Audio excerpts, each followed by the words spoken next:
Hello, everybody. Welcome to another episode of Plant the Spear podcast. I'm your host, Jesse, and I'd like to welcome you to today's show. Hope all you guys are doing well out there. I know it's been a little bit since we've talked, since we've had an episode out, which I do apologize for. It's just been really busy around here lately, so hopefully that won't. I'll be able to get them out a little sooner from here on out. Just kind of had a lot of things to get taken care of going into summer and everything. And with that being said, we'll get into the show. There's been a lot of updates recently, just across Florida State athletics as a whole. And so some of it maybe isn't brand new news, but it's just worth mentioning because it's some pretty big stuff. And then lots of football stuff to talk about actually because it's been a little bit.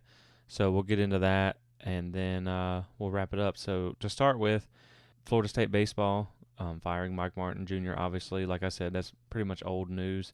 I think everybody's looking at Link Jarrett from Notre Dame to be the next coach of FSU baseball, which I'm hoping for as well. I mean, you see what he did with Notre Dame. I know it was kind of a magical season for them, and it ended a little sooner than they wanted, but just given the way they looked and the way they played, I think that it would be a good hire. Hopefully that's kind of what they had in the works as to why they even pulled the trigger on getting rid of Mike Martin anyway. So we'll see where that goes coming up soon.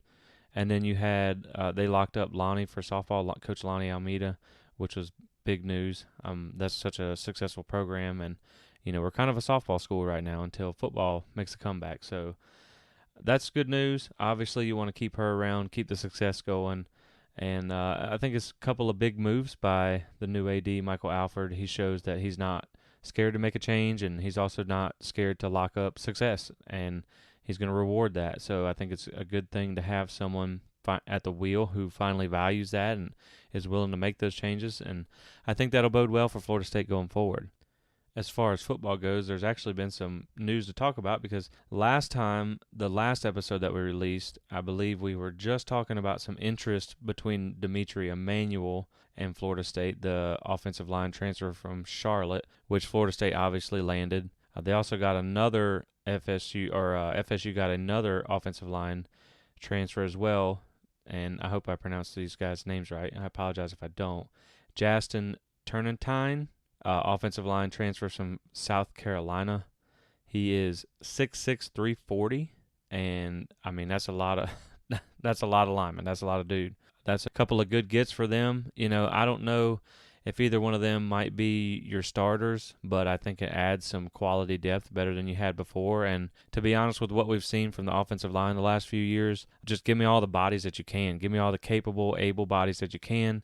He has a few starts in the SEC with South Carolina, so maybe you get some starts out of him. Maybe he comes in and starts day one. Who knows? But at least you're adding quality depth and you're adding size and some experience, which is great because this offensive line has, as we know, they've struggled, but they have seemed to improve until they lose someone to injury or what have you. And once you get into the depth chart, it just becomes a problem really quick. So I think they've got a lot of guys who can add that quality depth where you have a good 6 to 7 man, maybe even 8 man rotation, someone kind of back up at each position to fill in case something happens, which that helps define you have a more successful season throughout the longevity of the year, whereas you don't start hot, you get a couple of injuries, and then your season goes in the tank. And so it's a good take for me as far as both of these guys go. I don't know a whole lot of what else was out there that you were going to get that was much better. I know it might not be a 5-star name like some people think, but I think they're both good, solid takes for Florida State. And I really like the direction that Alex Atkins has the offensive line room going. Finally, I think they have a lot of young guys that they really like. Tribe 22 was a really good signing class for them. They got a lot of talented offensive linemen, but it's rare that they're ready this early, so they need a little bit of time. They need a few years. And so what you do is you go out and you get some experienced guys, 2 grad transfers right here. You got Dylan Gibbons. He's an older guy, so you have some experience to get you success right now while you let these guys come up. Because, let's face it, Norvell and the staff, they know they need success now know, the seat's going to get a little warm. I don't think they're going anywhere, at least after next year, unless things are just awful. But, I know they need success now, but they also have some things down the line that they like too. So it's a good mix, which I do like. They also picked up a defensive line commit, and this one I'm probably going to mess up. Ayobami Tafasi. Now, this is a grown man. And if you saw his pictures on Twitter from his official visit when he came here, I mean, he's a dude. He looks like he's ready to step foot in the lineup day one. 6'4", 300 pounds. Odell doing Odell things. So I'm excited about this guy. He's going to be in 22, so he's going to be able to contribute this year. At least, again, you're adding more depth. I don't know how much you're going to get truly out of a true freshman defensive tackle, but at least you got him on campus. You got him working, starting early, and maybe you get a few snaps out of him for quality depth. The more the better, as far as I see. Class of 23 commits. They got a Tayden Jones, who's a JUCO defensive end. He's currently at Hutchinson Community College, 6'6", 250 pounds. They like this guy. He looks like he can bring something to the table. Tall. He's got to put on maybe, he's got good size for a defensive end. And when you watch his film, I mean, he stands out. You can definitely tell without any kind of highlight on him who he is on the field. And now I know that's against JUCO competition, but he looks like he's a little raw for now. But if they can get some time to work with him, the tools, the size, the frame, and all that, it's there. So I think that's that could be a good take for them as well. He'll be class of 23 after this year, one more year in JUCO. Quindarius Jones, a defensive back out of Mississippi. They got 6'2". He had a really good performance at the elite camp, and this is someone that Coach Woodson has been on for a little bit. He went over to visit him at his high school a few times, and so he kind of already knew what he was getting in him, and then when he had a really good performance at the elite camp, I think that just kind of sealed the deal. They went ahead and locked him up. And, this staff they got to get on guys early. He actually didn't have a rating at the time. I'm not sure if they've got him one ever since, a star rating, that is. But when you're a program on the come up and you don't have the success on the field quite yet to get that momentum in recruiting, and you still need to get guys who can compete at the ACC level, sometimes you have to trust your evaluation skills and go a little early on somebody. You got to get in the battle before somebody else so you can have that edge as far as relationship and time. And I think that's what they're doing now, and I think that staff's doing this a lot. And at the end of the day, you're going to be able to say it's on you guys because you trusted your evaluation skills, and if it pans out, great. If it doesn't, it's on them. But I think you can tell from the transfers and the guys that they've got so far and the way they feel about them that I do think the staff has good evaluation skills. I think they're good at finding some kind of hidden talent that maybe they can get in on early. And so I like the takes that they got so far. Some other news coming out recently, had some guys earn preseason All-ACC honors. First team was Jamie Robinson, which we're all expecting some pretty big things from him this year. I think Jamie Robinson is obviously your leader of the defense. He's been around. He's got some experience. He really had a good season last year. He showed out. He was tied for the ACC lead in the most interceptions. And I think he's going to be the leader in the secondary, kind of the quarterback of that secondary. And so he's got preseason All-ACC first team. He also is a preseason All-American second team as well, so he kind of got dual honors there.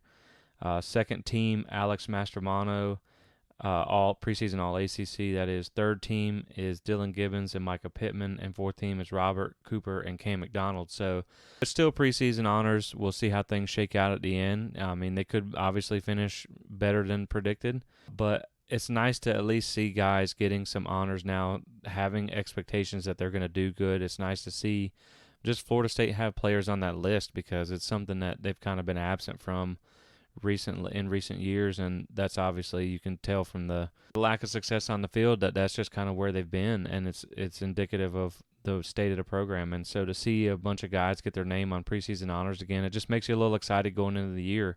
They've added a lot of guys here lately, and they've really kind of raised the floor of this roster. They've gotten a lot of key additions, and now I really think one of the biggest X factors of this whole season to me is Winston Wright going to make it back from injury. And the good thing is they've had a lot of promising updates from what I understand.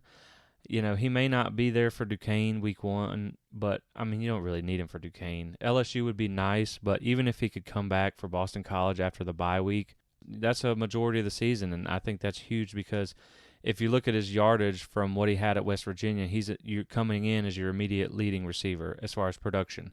And so to have that guy back in your lineup, I mean, to me, that's worth a whole game at least. if he can make it back, I'm going to be pretty excited about this season. I think you have a lot of guys that have a lot of potential they have to live up to, and will that happen? We'll have to wait and see, but you do have a few pieces to be excited about, and I think it all starts up front when you've added these extra guys that now give you depth, now give you a higher level of talent, and you hope for once in the first time in a few years that the quarterback doesn't have to run for his life every snap. He can have time to take advantage of some of these receivers and get this running game going, because we all know we're already excited about the backfield. I know there's not a whole lot of production there with guys like Trey Benson and Toafili, but you've also seen the flashes, and I think Trayshawn Ward is going to be another good addition to that backfield. And I think when you kind of mix them all together, it's going to be a very talented, one of the better backfields in the ACC. And of course, you had DJ Williams transfer, but I think you have enough guys there that you hate to see anybody go, but I think it's okay. If you were going to lose anyone, that's not really the one that's going to hurt you a whole lot. So if you start by building the foundation up front in the trenches with the offensive line, which is something that they've been doing. I mean, Alex Atkins has completely flipped that room. They got some size there. These guys are huge that they've been getting. They're all close to 300 pounds or better. They're all 6'3" or better, which I really like. A lot of them have experience. So really looking at getting Dimitri Emmanuel and Justin and the guys that they've got for this year on the offensive line, that really does make me feel a whole lot better. Maybe even like an extra win to say. Now, I'm not going to go out and say they're going to get 10 wins because they got a transfer from Charlotte and South Carolina, but it does make me feel a whole lot better. I mean, it just raises the level of competition and the depth factor of having those extra guys. So I really do like that, because that was one of the biggest question marks coming into this season. But I would like to see him pick up another wide receiver if they can find a good one out there that fits. But really, truthfully, it depends on Winston Wright's timeline. I think if they know that he's going to come in and be ready, even if it's like week 3, week 4, I think then maybe they feel they don't need one. And there's the great mystery of Destin Hill. I still haven't heard anything about him actually being enrolled or on campus, so I'm not going to get excited about that until the deal is done. This has been one of the strangest recruitments in history of Florida State college football, probably, period. I don't know what's going on with that. So it'd be great if he miraculously shows up. I don't know. I'm not counting on that. But like we were saying, I do think that this team should be a lot better given the transfers that they've gotten so far. I do think that they were at needed position groups, and just having, if the offensive line can be average ACC offensive line, middle of the road, top 5, 6 in the ACC, something like that, I think this team has a lot higher ceiling than maybe we estimated before.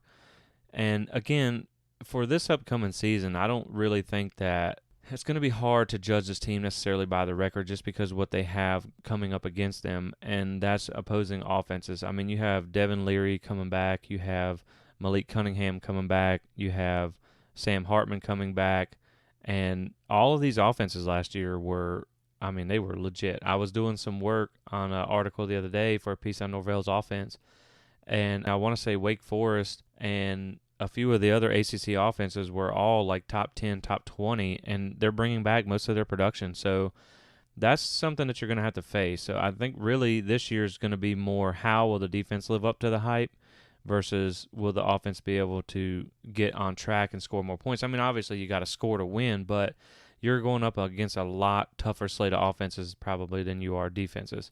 So it's nice to see them get these transfers. They were entertaining the Oregon DB, which ended up electing to stay at Oregon. So maybe they are in the market for some more guys on defense. I guess we'll just kind of have to wait and see. I would like to see them get maybe another defensive lineman or linebacker. I think I'm probably good on the secondary unless you just have a game changer. Not really sure why they're going after another guy, but again, they get paid a lot of money to do what they do. So I guess we'll just have to trust what they think they need and go from there. But I do think I am excited about what the starting 22 can do. And with that being said, we'll get into the heart of this article that I wrote on plantthespear.com. You can check it out on our website. 3 keys to a successful season for Florida State in 2022, which is what I really wanted to talk about on this episode. and just provide all the updates first. Because like I said, it's been a little bit since we've had an episode out, so there was a lot that happened, a lot that we needed to catch up on, because it will be relevant to what we're going to talk about in a second. So with that being said, we'll get into this article that I wrote about what are 3 macro concepts for Florida State to have success in 2022, because obviously you can't get down to every little nitty-gritty thing that's going to happen this far out, because there's still a lot that can change before the season starts. So first thing that I go over in the article is, what is a successful season for Florida State in 2022? And I know this has kind of been a hot topic on social media recently, where everybody's saying, I expect between, really I see the consensus being 6-6 and 8-4. And some people go, well, that's not good enough, and they need to win more. And if they don't win 8, 9, 10 games, that Norvell should be fired. And I think that's a little bit of cloud chasing, trying to aim at 10 wins already. Again, because like we talked about, I mean, they're facing some legit teams this year in the ACC Atlantic. To be honest, to be fair, if they would put Florida State in the Coastal this year, I have no problem saying that Florida State probably does win 9 games.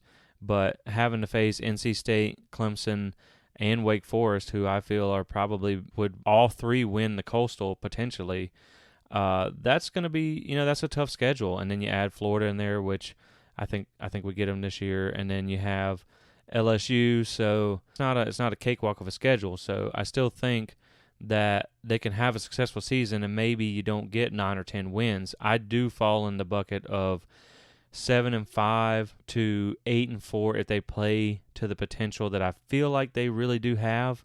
To me, get you a winning season, make a bowl game, don't have any embarrassing losses, like no more Jacksonville States, no more getting blown out multiple times in a season, and then just get enough wins to start stacking some momentum on your recruiting so you can start getting the guys at the level that you need to win the ACC, to be in the playoff picture. Because right now, this is the next step in, I know it's going to sound kind of corny, but to take it right from Norvell's mantra, it's the next step in the climb. You don't just go from losing season to 10 wins. Now, I know some people do that, but it's a rebuild, and I think it's a healthy progress if you could get to 7-5 or 8-4 this year, and then hopefully in the next year or two, with some of the guys that you've been bringing in that you like, you end up getting 9 or 10 wins. But I do think this team, if they play up to their potential, if Winston Wright comes back, if they maybe get another transfer or two, I'm not going to say that they couldn't sneak up and win 9 games. I mean, this is Wake Forest we're talking about. NC State's good, so I think that game's not going to be something to look over. But, LSU's rebuilding, Florida's rebuilding. I think Florida's kind of a mess right now, so it's not unreal to think they could win 9 games. But I think somewhere between 7-5 and 8-4 is where you're most likely gonna land.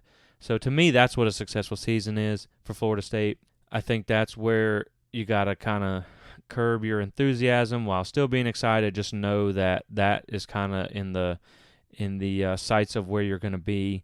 And hopefully they surprise you. Hopefully they give you some wins that you weren't expecting. Maybe they take the giant leap that you've seen some of these other teams take under new coaching staffs that everybody likes to compare Florida State to, like Lane Kiffin at Ole Miss, etc. You see their immediate success and you go, well, why can't we do that? And maybe they have that kind of year this year. Maybe they do. Maybe they don't. But I do think there is plenty to be excited about. It just may not be a 9 or 10 win season. So with that being said, my first key to success this year for Florida State is to stay healthy. Now, I know this is something that you can't really help, and I know this sounds kind of obvious, because who wouldn't say that? Every team in FBS or football period would say that staying healthy is that's a good way to have success. But I think for Florida State, it is just so crucial for them to stay healthy because of the lack of depth, the quality depth that they have in multiple positions. And so when you look at the roster, obviously they have been able to attack the depth at the offensive line, which was at the time that I wrote this article, they hadn't got any of those guys yet. So that was one of the biggest things that I kind of pointed out in this article, was the offensive line. And so I really do like the way that they've been able to attack the depth. And, credit again to Alex Atkins, who has just been shown to be the hottest recruiter on the staff. I think that has kind of been solidified that position group. Obviously, if you could still get a day one impact starter, I still think they would take him. But when you look at the offensive side of the ball, still at wide receiver, you still really don't have a lot of depth, or once you get past a couple of guys with experience, I mean, you have almost no production. Now, that doesn't mean guys can't step up and play a big role in this offense, but the production numbers just aren't there, so you're just kind of going on hope. And, as they say, hope is not a strategy. Also, quarterback being probably the most glaring position for depth issues at Florida State, as we have all seen before. And really, for this team to be successful, period, you got to have Jordan Travis be healthy. You need him in at least 90% of your games. And while I do feel that Tate Rodemaker has obviously probably gotten better. I mean, you've heard some rumblings that he has gotten better. He's got another year in the system, so naturally you would expect him to get better. Until we see it in the game, on the field, with the lights on, that jury's still out for me. So I think that that's a good to have him progressing, but I don't want to have to rely on him in a pressure situation, say against Clemson or with the game on the line against Miami or something like that. I would rather have Jordan Travis back there and his dual threat ability. So I think him being healthy is obviously the biggest factor for this team to have a successful year. And even on defense, when you look at linebacker, I'm really excited about Tayden Bethune and seeing what he can do. It's been I looked the stat up the other day. I want to say it was 2014 was the last time Florida State had a tackler over 100 tackles in a season, which was Reggie Northup, I believe. And that's what Tayden Bethune had at UCF last year, was over 100 tackles. So I'm really excited to see him back there. You had some of the other guys. They took a big step up last year, but there's not a whole lot of depth and production there. You have probably about 3 or 4 guys that you think are good, but if something happens later throughout the season, you could be in trouble. So I think that the quality depth is still an issue for Florida State because, like we've talked about before, you're excited about what the starting 22 can do, and I think that they do have some guys in here now that can actually make plays at this level, but you don't have a lot of them, so you need them to be present for as many snaps as possible. And so hopefully they get injury luck on their side. Again, I know that's not something you can really help, but at least, like we talked about before with the offensive line and working on the depth part, one of the benefits of that is now you don't have to make offensive linemen who are injured play through injury when they can't rest up and get healthy and get back to full capacity, which is something they've had to do in the past. And the offensive line may not look good, but when they're all having to play through injury because you just don't have the depth, that's a hard ask for anybody, especially someone of that size and that much stress on their body. That's hard. So getting that depth not only allows you to have someone to step in if something were to happen, but also to be able to give guys a break or rest or a game off if they get injured and they need to rest up or heal up. So that's good. I really like that, and that's why I hope they get Winston Wright back, because it just gives you another guy in the receiver room, someone that they can rely on. It's always better to have more bodies to throw at anything. But Florida State has just not had quality depth in the last few years, and I feel like that's kind of somewhere that they've gotten this year. They don't have a lot of it, but I think that they've solidified a few positions, which I like, but there's still a few position groups on this roster where if 1 or 2 injuries happen, we're in trouble. And so they're just going to have to hopefully have luck on their side this year, hopefully with better offensive line play. Jordan Travis doesn't have to take as many hits and can stay healthy. So that's something I'll be looking for this year. The next key would be potential becomes production. I think this is probably one of the biggest things going into 2022 for Florida State. Sorry about that. My cat was agreeing. I guess he was arguing with me there. But anyway, so potential becomes production. That is something that's big for this team coming up this year. You got a lot of guys that I think you're excited about, but they don't really have the numbers to back up a lot of what you're hoping to get out of them. Guys like Micah Pittman or Trey Benson or maybe even Caden Lyles for that matter. Now, he did play last year at Wisconsin. He does have snaps, but you didn't see a whole lot out of him in spring, so the question's still there. Johnny Wilson, and probably the biggest of all of those is going to be Jared Verse, because when you have a guy like Jermaine Johnson play for you last year and you're used to seeing the excitement of the sacks and the pressure and just a guy a first-round NFL draft pick on your roster, and then you get this transfer that everybody's kind of hyping up and making out to be Jermaine Johnson 2.0. Of course, he's not going to be. There's not many guys that are. That's not an easy ask to replace Jermaine Johnson in any aspect, but he has been kind of hyped up to be that guy. He did have a really good spring game. So I think while there may be some adjustment in him getting used to playing at the Power 5 level for Florida State, whereas he came from Albany, I still think that that's a guy that has a lot of potential. But again, that's the whole point of this section of the article is that potential going to translate into production? How many guys do you see come in at Florida State that are highly rated or maybe a 5-star guy or hyped up to be this, that, or the other, and you just don't really get a whole lot of production out of them? They kind of quietly just go away, and you never really get any of that potential that you thought you had in them for, being like a highly rated recruit or transfer or whatever. So that's really the big thing this year is just there's a lot of hype about guys on this roster, which I think is rightfully so. You got some guys who really look like they can make an impact for you, but are they going to? And so I think that's just kind of something I'm looking for this year is how does all this potential translate onto the field? Because they got some dudes. They might be underrated, but when you watch their film or you see how they look just in general, because being in this strength and conditioning program, I'm sure helps. When you look at some of the pictures that these guys post, I mean, they look the part. They look like D1 college athletes, and so you want to see that translate to the field, and that's what I'm really hoping for this year for a couple of the names that we've seen. And then the last one that I cover here is make special teams special, because they surely haven't been. They've been very inconsistent, especially as far as kick coverage and kick return game has been.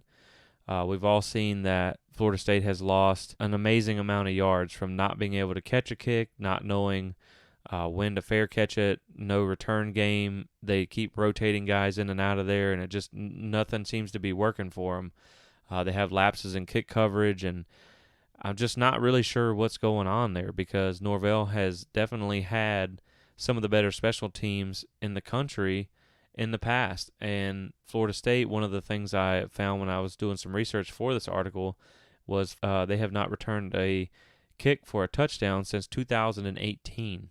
And there's some talented guys on this team who have experience as returners. So you would expect that not to be the case, and I would really like to see them be able to get some of these breakthroughs on these kickoffs and kick returns, because they do spend a lot of time on it in practice, and they do put the better players out there. They don't put just backups in on special teams. They do take that as a priority. So it's something I think that needs to be cleaned up. Like I talked about before, in Mike Norvell's last season at Memphis, they were second overall in special teams, and then last year for Florida State, they were 106. It's just like with his offense. When I was doing some of the research for the article I talked about earlier, he's had a lot of really good offenses. He put up a lot of numbers. He's never had really bad numbers. I want to say one of the big stats that stood out to me, he's never had a quarterback throw for less than 3,000 yards. I believe never had one less than 28 or maybe 30 touchdowns in a season. They're not close to that with Florida State right now.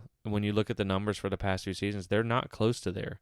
I don't think Norvell or anyone on the staff just all of a sudden forgot how to coach football when they moved to Florida, like it's some Bermuda Triangle of football coaching. I just don't see that being the case. And so you just wonder what's going on. When's it going to snap, and when's it going to kind of get back to what they've shown they've done over the course of their career? And special teams is no different than the offense. So that's why really I say with this team that the potential to have a good season, a better season than we expect, is there, because when you look at the career averages for like Norvell's offense and the special teams, and if Florida State could get back to that, and of course COVID hurt them the first year, but the transfer portal, to me, in my opinion, kind of wipes that away a little bit, because you are able to bring in better players and raise your talent level quickly. So now kind of no more grading on the curve. You've had a full year. You've had some transfers come in. I really do look for them to take a pretty big step this year, especially if they can stay healthy, like we talked about, if they can live up to their potential, and if they can get special teams back on track. I think Florida State can have a pretty good season. Again, what is a good season? If we're thinking 7 to 8 is probably most likely scenario, 9 wins. Maybe you get a pretty respectful bowl game and you go get a nice win there. I think that's on the table too. I mean, at some point something has to give. You just feel like, how long can this go on? People don't talk about Norvell being a good coach throughout the coaching community, and he doesn't have all these assistants get hired away, and he doesn't put up all these numbers as offensive coordinator and head coach at other places just to come here and forget how to coach. Now, that doesn't mean it always translates, of course.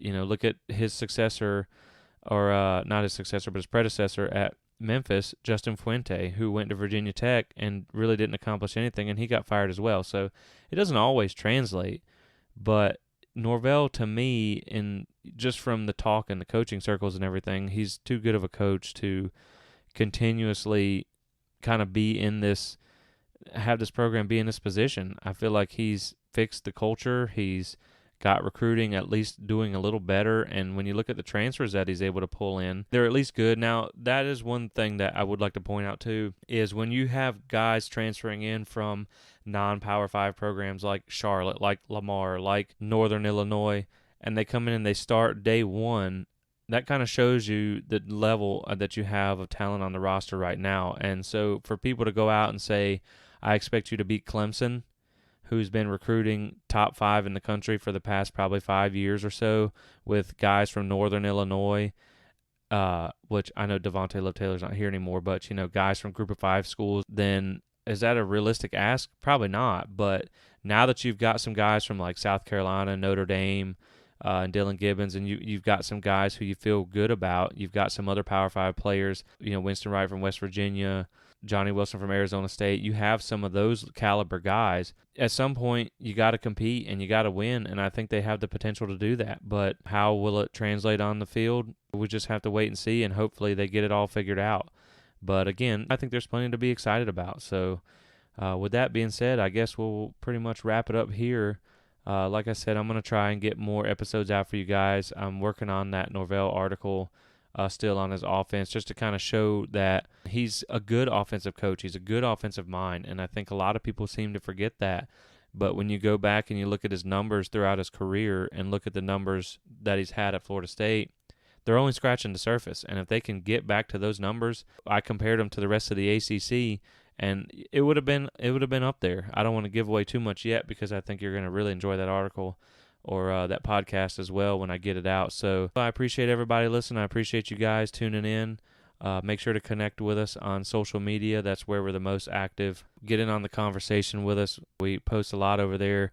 I don't know if you just saw, one of the big news coming out recently was the re-release of NCAA 2023. It's going to be by the time it comes out in hopefully summer of 23 as the reports have come out. So that's really exciting. I can't wait for that game to come back.